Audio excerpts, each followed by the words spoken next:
বৈষম্য বিরোধী ছাত্র আন্দোলনে আহত বিজিবি সদস্য ও শিক্ষার্থীদের দেখতে মঙ্গলবার সকালে বর্ডারঘাট হাসপাতালে যান স্বরাষ্ট্র উপদেষ্টা এম সাখাওয়াত হোসেন।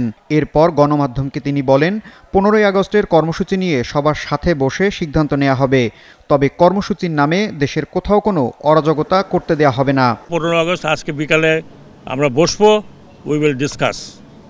যেটাই হয় there be heavy presence of police, কেউ যাতে কোনো রকমের গন্ডগোল করতে না পারে। এই মুহূর্তে যা করতে পারি আমরা all protection will give, all protection. এই যে বিজেপির মহাপরিচালকের সাথে আমার কথা হয়েছে, ওনারা প্রোটেকশন দিবেন। তারপরে পুলিশ তো আছে, র্যাব আছে, তারপরে হয়তো সেনাবাহিনীও প্রোটেকশন দেবে। পদচ্যুত আওয়ামী লীগ সরকারের সমালোচনা করে তিনি বলেন, বাহিনীগুলোকে তারা দানবরূপে তৈরি করেছিল।